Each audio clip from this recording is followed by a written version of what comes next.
Hello friends, मैं सुमेंद्र देशवाल आपका स्वागत करता हूं अपने यूट्यूब चैनल देशवाल एकेडमी में, जहां पर हम आज आपके साथ डिस्कस करने जा रहे हैं class 12 chapter 2 topic microsporogenesis and structures of microspore. तो बेटा हम आज आपके साथ डिस्कस करेंगे कि माइक्रोस्पोरोजेनेसिस क्या होती है और उससे बनने वाले जो माइक्रोस्पोर होते हैं उनकी स्ट्रक्चर्स क्या होती है। ये सारी चीज़ें आज हम आपके साथ यहाँ पर रीड करेंगे। जैसे बेटा फर्स्ट माइक्रोस्पोरोजेनेसिस मीन्स होता है बेटा micro means very small size, very small in mu m यानी माइक्रोन मीटर में साइज होना। सेकंड बेटा स्पोर मीन्स मेल गैमेट,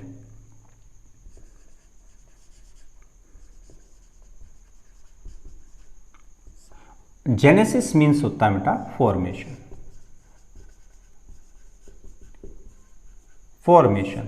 यानी बेटा माइक्रोस्पोरोजेनेसिस क्या होगा फ्रेंड्स?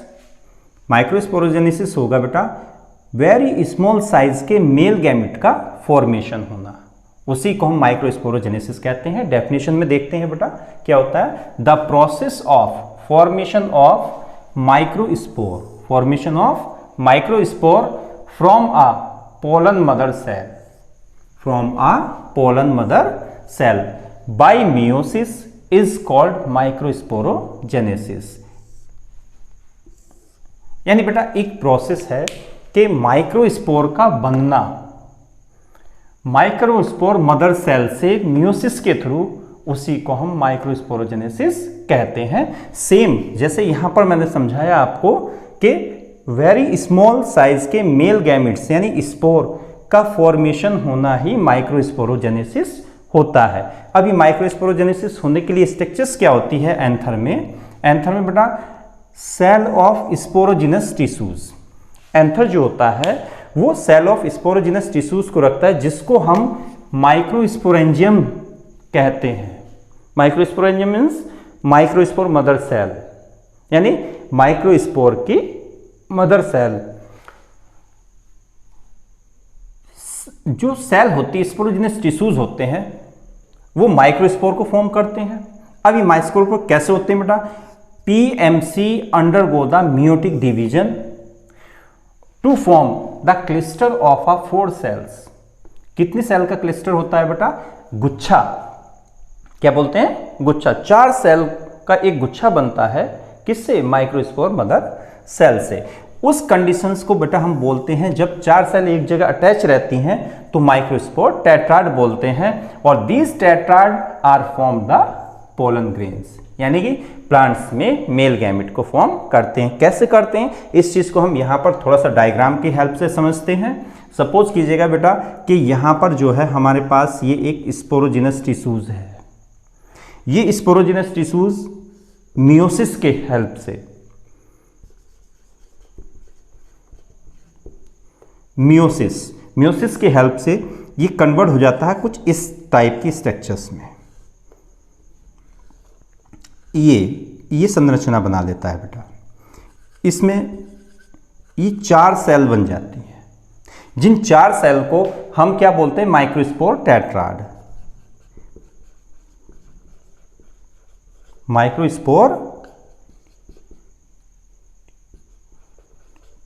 टेट्राड मीन्स 4 यानी ये माइक्रोस्पोर टेट्राड है। और ये माइक्रोस्पोर टेट्राड ही बेटा आगे डिवीजन करके 4 माइक्रोस्पोर को यानी 4 पोलन ग्रेन्स को प्रोड्यूस करते हैं। तो ये क्या हो गया बेटा? आपके 4 पोलन ग्रेन्स। बेटे एक माइक्रोस्पोरेंजियम या एक पीएमसी पोलन मदर सेल से 4 पोलन ग्रेन्स का बनना मियोसिस के थ्रू, किसके थ्रू? मियोसिस के थ्रू, उसी को हम माइक्रोस्पोरोजेनेसिस कहते हैं।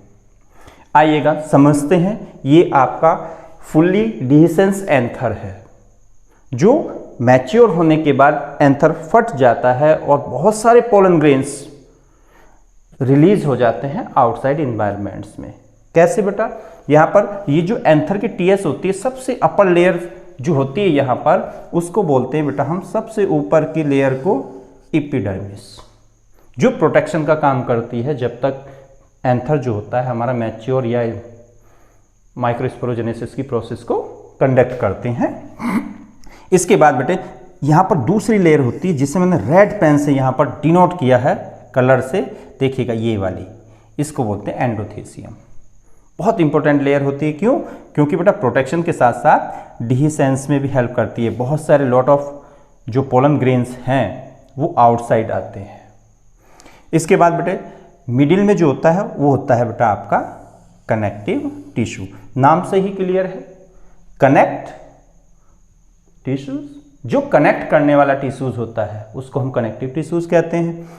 नेक्स्ट स्टोमियम पोर्शन, जो आपका एपिडर्मिस में होता है। स्टोमियम पोर्शन वो पोर्शन होता है बेटा, वो भाग होता है एंथर की टीएस का जहां से एंथर फट जाता है और बहुत सारे पोलन ग्रेन्स जो हैं वो आउटसाइड रिलीज हो जाते हैं। और ये कब होता है? जब एंथर फुल्ली मैच्योर्ड हो जाता है। नेक्स्ट यहाँ पर बेटा लेयर होती है मिडिल लेयर। अब मिडिल लेयर क्या होती है बेटा? 1 to 3 लेयर्स होती है, डिहिसेंस में हेल्प करती है। बट बेटा यहाँ एक डिफरेंस होता है। इस चीज़ को, डिफरेंस को आप यहाँ समझिएगा कि बेटा अगर हम एंथर की टीएस को बना रहे हैं, प्रीवियस टॉपिक जो मैंने आपको पढ़ाया था उसमें डिस्कस की थी और ये कुछ इस टाइप से बना दिया था। इसमें जो होता है बेटा लेयर होती है आपकी ये, नेक्स्ट लेयर होगी बेटा ये वाली, और बेटे एक लेयर और होती है आपकी ये वाली लेयर। तो बेटा यहां पर ये जो लेयर होती है इसे बोलते हैं हम टैपिटम। टैपिटम का वर्क क्या होता है बेटा? टैपिटम का वर्क होता है कि ये जो पोलन ग्रेन्स बन रहे हैं इनकी जो मदर सेल है पीएमसी है, ठीक, पोलन मदर सेल है। ये पोलन मदर सेल जब पोलन ग्रेन्स को प्रोड्यूस करने के लिए टेट्राड कंडीशंस में जाती है तो बेटा इसको वर्क करने के लिए क्या चाहिए? वर्क करने के लिए एनर्जी की नीड होती है। और वो एनर्जी कैसे मिलती है? वो टैपिटम जो ये लेयर होती है, वो टैपिटम लेयर इस एनर्जी को प्रोवाइड कराती है जिसके थ्रू ये म्यूसिस में जाएगी, म्यूसिस से माइक्रोस्पोर टेट्राड को फॉर्म करेगी और microspore tetrad condition convert into the 4 pollen grains formation. ये 4 पोलन ग्रेन्स फॉर्मेशन में यूज हो जाती है। तो बेटा एक पीएमसी हमारी कितने पोलन ग्रेन्स को जनरेट करती है? 4 पोलन ग्रेन्स को जनरेट करती है। इस तरीके से बेटे नेक्स्ट स्टेप में हम आपके साथ क्या समझेंगे कि ये जो पोलन ग्रेन्स होते हैं उनके क्या टाइप होते हैं, किस तरीके की इनकी वॉल होगी, लेयर्स होंगी, उसका क्या नेचर होगा, केमिकल नेचर होगा, और एंजियोस्पर्म में पोलन ग्रेन्स में कितनी सेल्स होती हैं। ये सारी चीजें मैं आपको नेक्स्ट स्लाइड में शो करूंगा। Structures and type of pollen grains. Structure and type of pollen grains. Pollen grains की स्ट्रक्चर्स क्या होती है और उसके टाइप्स क्या होते हैं? Pollen grains generally on the basis of outer layer they are classify into 2 category. यानी बेटा अगर हम पोलन ग्रेन्स के केवल स्ट्रक्चर्स के बेसिस पर देखें, उसके आउटर लेयर्स में चेंजेस को देखते हैं तो 2 टाइप के होते हैं। A smooth pollen grain, smooth pollen grain. बेटा स्मूथ पोलन ग्रेन्स क्या होते हैं? नाम से ही क्लियर है, स्मूथ। यानी बेटा हमेशा इसमें जो आउटर वॉल होती है, outer layer of pollen grain, वो आउटर लेयर जो है जिसे हम क्या बोलते हैं बेटा? आउटर लेयर को यहां पर बोलते हैं एक्साइन। वो स्मूथ इन नेचर होती है, made up of smooth surface. तो स्मूथ सरफेस होने की वजह से उसको हम क्या बोलते हैं, स्मूथ पोलन ग्रेन्स। यानी उसको बेटा हम डायग्राम के थ्रू भी यहां शो कर सकते हैं। अगर इस टाइप का कोई पोलन ग्रेन्स है ये, यानी ये बेटा फर्स्ट लेयर क्या होती है, एक्साइन, और बेटा सेकंड होती है इंटाइन। ये दो लेयर्स होती हैं। और एक्साइन अगर हमारी स्मूथ है, स्मूथ इन नेचर है, तो बेटा वो पोलन ग्रेन्स का टाइप हमारा स्मूथ टाइप का होता है। इसके बाद बेटा बी टाइप क्या होता है, बी टाइप होता है हमारा स्पाइन, स्पाइनी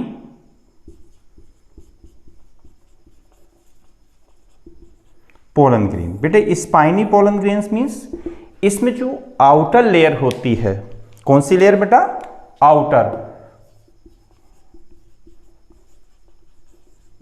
आउटर लेयर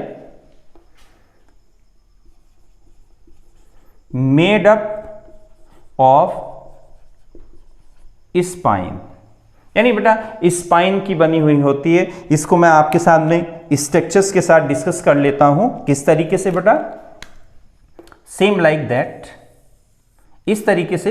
यहां पर समझिएगा भाई कि यहां कैसे होता है, यहां पर ये जो आपकी लेयर होती है, जो आउटर लेयर होती है, वो कुछ इस टाइप की होती है, ऐसे इस टाइप की लेयर होती है बेटा।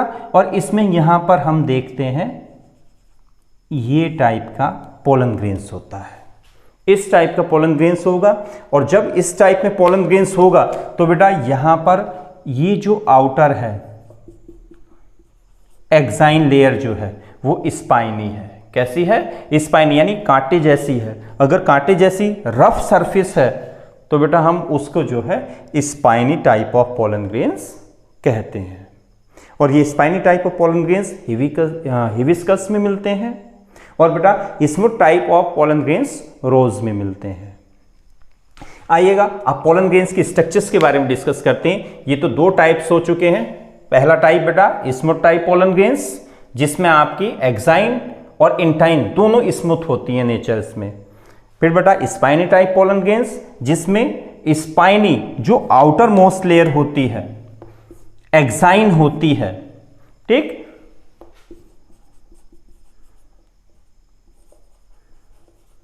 वो स्पाइनी मॉडिफिकेशन हो जाता है, इसलिए हम उसको स्पाइनी पोलन ग्रेन्स बोलते हैं। अब हम आपके साथ स्ट्रक्चर्स के बारे में डिस्कस करेंगे।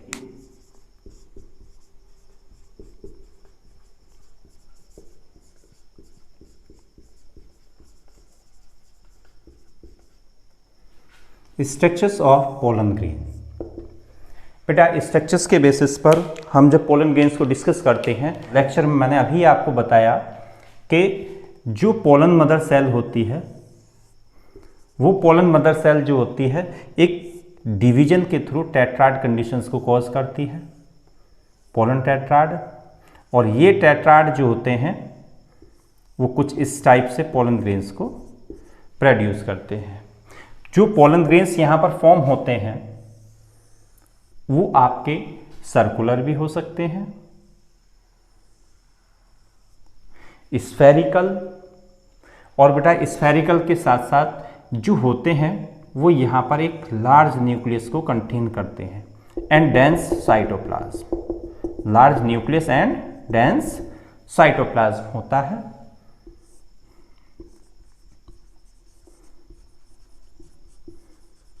लार्ज न्यूक्लियस,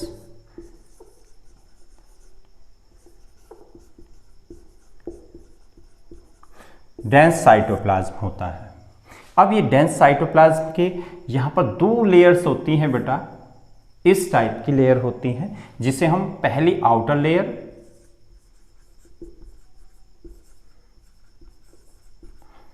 या आउटर कवरिंग भी कह सकते हैं बेटा, इसको बोलते हैं हम एक्साइन बोलते हैं। और बेटा जो इनर मोस्ट लेयर होती है, ये वाली जो साइड में अंदर की साइड में होगी, आउटर तो बाहर वाली हो चुकी है, अंदर वाली लेयर को बोलते हैं बेटा हम इनर लेयर। इनर लेयर, और ये जो इनर लेयर होती है इसको बोलते हैं बेटा इंटाइन। अब देखिएगा बेटा यहां पर एक ये तो स्ट्रक्चर से सिंपली वे में जो हमारा पोलन ग्रेन्स होता है, इसमें दो चीजें आती हैं। जो हमारी एक्साइन होती है वो हार्डेस्ट नेचर होती है, यानी इन्वायरमेंटल एडवर्स कंडीशंस के प्रति जो है वो रसिस्ट होती है। रसिस्ट मीन्स कि पोलन ग्रेन्स कहीं पर गिर जाते हैं, एडवर्स कंडीशन आ जाती है तो वो डिस्ट्रॉय ना हो, उसे बचाने के लिए ये आउटर लेयर होती है। और बेटा इसका मेकअप क्या होता है, एक्साइन जो बनी होती है वो बनी होती है made up of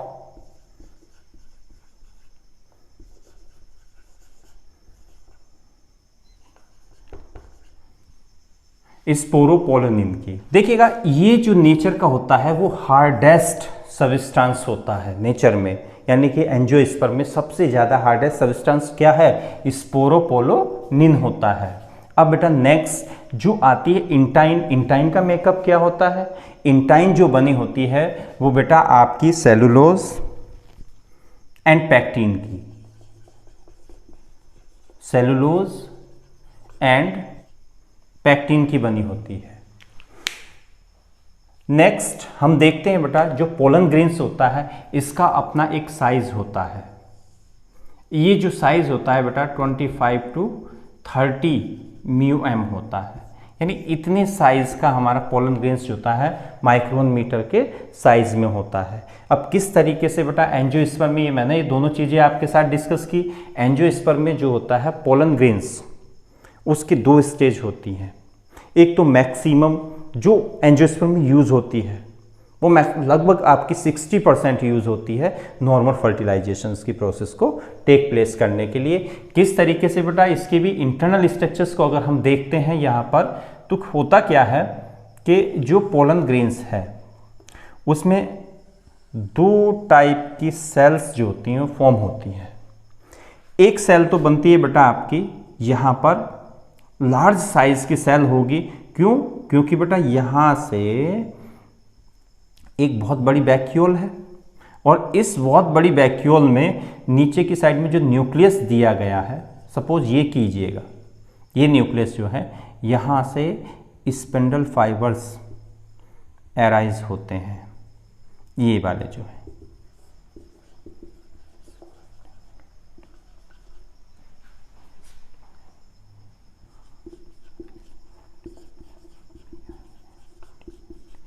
asymmetric spindle fibres होते हैं। कैसे होते हैं, एसिमेट्रिक स्पेंडल फाइबर्स होते हैं और ये डिवाइड करते हैं किसको, न्यूक्लियस को। और न्यूक्लियस को डिवाइड करके यहाँ पर इस पोलन ग्रेन्स में डिवीजन के थ्रू, किसके थ्रू बेटा, डिवीजन। और डिवीजन भी किस टाइप का होता है बेटा, mitosis, not meiosis, mitosis type का डिवीजन होता है। और वो डिवीजन होके यहाँ पर एक नेक्स्ट स्ट्रक्चर्स में आपके सामने यहाँ पोलन ग्रेन्स को ड्रॉ कर रहा हूँ, वो कुछ इस टाइप की स्ट्रक्चर्स में जो होता है कन्वर्ट हो जाता है। इस टाइप की स्ट्रक्चर्स में बेटा कन्वर्ट हो जाएगा और एक प्रॉपर प्लेस से इसमें स्पोरोपोलिन जो होती है वो एब्सेंट हो जाती है पोलन ग्रेन्स के इनर साइड। और बेटा यहाँ पर अगर हम देखते हैं तो दो टाइप के डिवीजन हो जाते हैं जो आपको यहाँ पर इस तरीके से शो किए जाएंगे। एक तो लार्ज साइज की सेल बन जाती है, डेंस साइटोप्लाज्म फिल होता है। कैसे, यहाँ पर डेंस साइटोप्लाज्म होगा।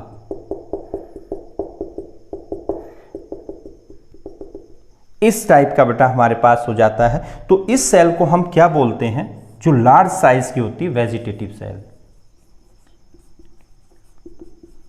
वेजिटेटिव सेल होती है। देखिएगा बेटा ये जो स्मॉल साइज की सेल होती है वो बोली जाती है जनरेटिव सेल। Generative cell. अब ये जनरेटिव सेल का फंक्शंस क्या होता होगा, तो बेटा इसका फंक्शंस होता है, फंक्शन होता है बेटा germination of pollen tube. Germination of pollen tube and nucleus and pollen tube nucleus. यानी बेटा इसका मेन फंक्शन होता है जनरेटिव सेल्स का, ये बेटा जनरेटिव रिप्रोडक्शन में हेल्प करती है, यानी ये डीएनए को कंटेन करती है, और जो सेल डीएनए को कंटेन करती है वो क्या करेगी बेटा, डीएनए कंटेन, तो बेटा वो आपके रिप्रोडक्शन में भी पार्ट प्ले करेगी। है यहां पर एक छोटा सा एक पोर होता है, ये वाला जो पोर होता है इसको हम इस तरीके से मिला देते हैं बेटा, इसको बोलते हैं जर्म पोर। जर्म पोर क्या होता है बेटा, जहां पर एक्साइन लेयर, पोलन ग्रेन्स की जो लेयर होती है, आउटर मोस्ट लेयर होती है एक्साइन, वो वहां पर अपसेंट होती है। और अपसेंट क्यों होती है, इसका रीजन होता है बेटा जर्म पोर से जर्म ट्यूब जर्मिनेट होनी है, और ये बनी होती है किसकी, स्पोरोपोलिन की। जब ये स्पोरोपोलिन की बनी होती है तो हार्डेस्ट मटेरियल है, तो यहाँ जर्मिनेशन नहीं होगा, पोलन ट्यूब जर्मिनेट नहीं होगी, तो इसलिए इस प्लेस से ये स्पोरोपोलिन या एक्साइन जो लेयर होती है वो अपसेंट होती है। उस अपसेंट प्लेस को ही हम बोलते हैं, इस प्लेस को जर्म पोर बोलते हैं। इसके बाद बेटा नेक्स्ट हम क्या देखते हैं, यहां पर देखिएगा ये जो 2 सेल स्टेज पोलन ग्रेन है, 2 सेल्स स्टेज पोलन ग्रेन्स, यानी बेटा 2 सेल स्टेज पोलन ग्रेन्स है, तो ये एंजियोस्पर्म में कितने % पाया जाता है, ये एंजियोस्पर्म में पाया जाता है बेटा 60%, यानी 60% 2 सेल स्टेज पोलन ग्रेन्स होते हैं। इसी चीज को बेटा हम फिर से यहां समझते हैं, एंजियोस्पर्म में डबल फर्टिलाइजेशन टेक प्लेस करता है, तो वो किस पर करेगा, वहां पर हमारे जो ये जनरेटिव सेल्स है वो डिवाइड होकर 3 सेल स्टेज पोलन ग्रेन्स बन जाता है। कैसे, इस तरीके से बेटे,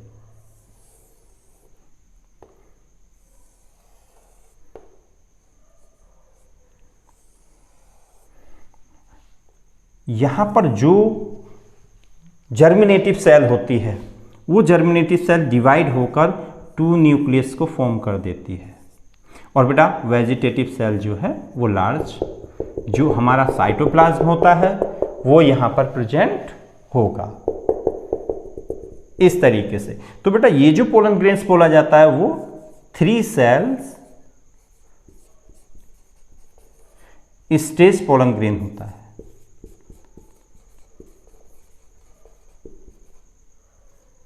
पोलन ग्रेन्स होता है 3 सेल स्टेज, और ये ओनली एंड ओनली 40%, केवल 40% एंजियोस्पर्मिक प्लांट्स में देखने को मिलता है, जिसकी हेल्प से डबल फर्टिलाइजेशन होता है। तो बेटा ये जो टोटल डिस्क्रिप्शन है, ये टोटल जो मैंने आपके साथ यहाँ पर डिटेल किया है वो स्ट्रक्चर्स ऑफ पोलन ग्रेन्स में आता है, क्योंकि बेटा ये पोलन मदर सेल है, PMC pollen mother cell, division हुआ, टेट्राड कंडीशंस में आई, टेट्राड से पोलन ग्रेन्स बने।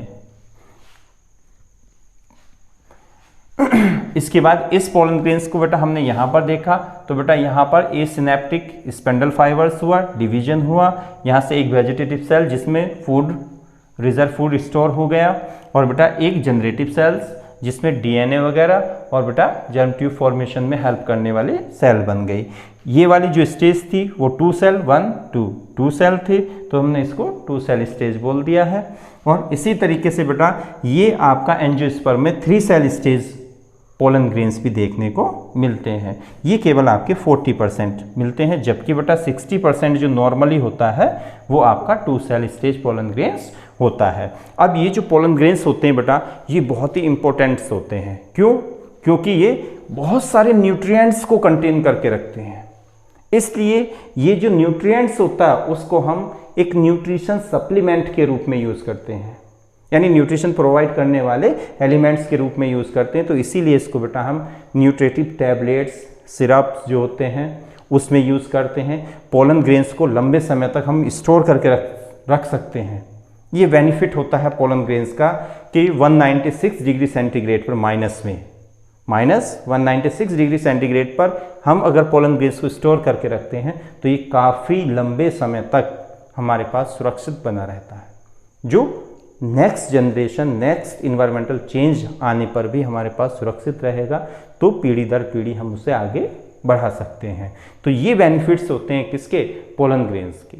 इंपॉर्टेंस ऑफ पोलन ग्रेन्स दिए हैं, जिसमें फर्स्ट इंपॉर्टेंस मैंने आपको दिया, पोलन ग्रेन्स जो होता है कंटेन करता है मेल गैमेट्स को सेक्सुअल प्रोडक्शन के लिए। सेकंड मैंने दिया बेटा ये न्यूट्रिटिव होते हैं, इन नेचर होते हैं, सो यूज होते हैं फूड सप्लीमेंट के रूप में, टैबलेट्स के रूप में या बेटा सिरप्स के रूप में। जो आपके बॉडी बिल्डर्स होते हैं वो इस चीज़ को मैक्सिमम यूज़ करते हैं क्योंकि प्रोटीन कंटेंट ज़्यादा होता है। फिर पोलन ग्रेन्स जो होते हैं वो स्टोर किए जाते हैं मैनी ईयर्स तक लिक्विड नाइट्रोजन में, जिससे क्या होता है बेटा कि लंबे समय तक स्टोर करने से हम जो हैं वो ब्रीडिंग प्रोग्राम्स को कंटेन कर सकते हैं। ब्रीडिंग मीन्स जनन वाला जो प्रोग्राम्स होता है, नए नए प्लांट्स को हमें बनाना होता है, इसको सुरक्षित करके रखना है, तो हम भविष्य में उस चीज़ से वो चीज़ें क्लियर कर सकते हैं। इस तरीके से ये पोलन ग्रेन्स के यूजेस होते हैं। मैं आशा करता हूँ कि मैंने जो आज आपके साथ डिस्कशन किया है microsporogenesis, structures of pollen grains and its importance, ये आपकी समझ में आया होगा। अगर बेटा आपको ये लेक्चर अच्छा लगे तो आप मेरे लेक्चर को शेयर, लाइक और मेरे चैनल को सब्सक्राइब करें। जय हिंद।